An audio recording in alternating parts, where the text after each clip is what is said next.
it was must have been a couple years ago, or I don't remember when, but I read something on one of the trades that the Coens were going to be doing a movie about the folk scene in the '60s, and immediately, because I've been a huge fan of Coens for forever, since I was watching movies, so and also a love for music and folk music, so I immediately then I was like, oh, that's it right there. I need to be a part of that. So I let you know, I let the people, my reps, know about that, and I was like, let me know what's going on about that. And so finally, the time came to that they were auditioning and seeing people, and so yeah, so I was able to get in for an audition. I met Ellen, who was a casting director, and I came in for her, and did a couple of the scenes, and then went home and recorded "Hang Me," which is the Van Ronk version of an old folk song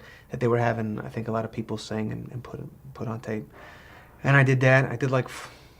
I recorded it, spent like 4 hours recording it, 4 or 5 hours, just did like 30 different versions of it, until I finally felt like, okay, this one's decent, and sent it in, and then the Coens saw that and asked me to come in for an audition for them, and I came in, and just in case, I learned a couple other of Dave's songs.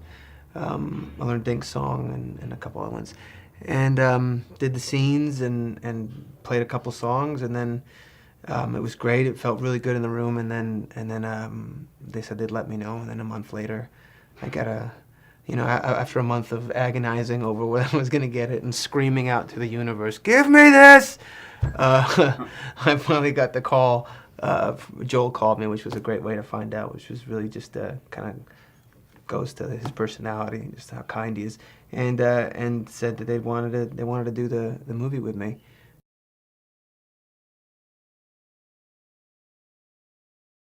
I think he ends up finding himself in a bit of an existential crisis, which, I mean, really, just life is just one long existential crisis, I guess. But he's things are piling up in a way against him that I think that they haven't yet. They haven't so far in his life. I think this particular week of his life there's particular challenges that make him want to kind of throw in the towel. And I think what we're doing is like coming in at a moment when he's when you actually see him at the beginning of the film start in a slightly positive place, at least for him, it's a positive place. But as things progress, it's just one roadblock after the other that he's has to overcome, and he does. And I think partly there is a bit of the comedy of resilience, that his resilience, in a way, kind of like Buster Keaton. Sometimes you watch, he's just one thing after the other, but he's pushing through, and that, I think, makes us laugh and makes us love him. And I think there's a similar thing with this movie.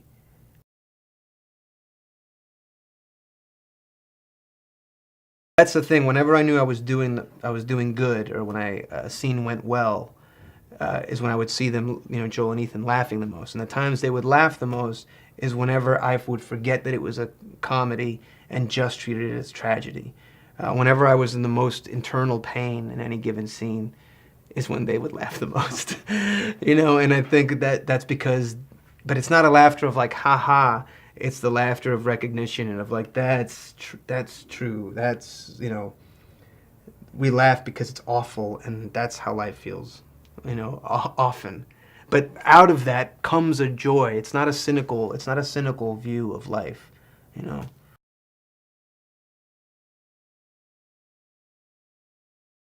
I've been a musician since, I guess, well, since I was 12. I've been playing guitar. What's funny is that I have a friend of mine that I met who has been playing in the Village for years. He's living on McDougal Street for 40 years. His name's Eric Franzen. And I started playing with him when I started prepping for this movie, and he said, you've been a guitar owner for 20 years. You've been a guitar player maybe for like 7 months, which is true, because I've always played, I've always written music, but this kind of thing, this Travis picking and this particular style that Dave played, which was a lot influenced by ragtime, and Reverend Gary Davis and all these guys.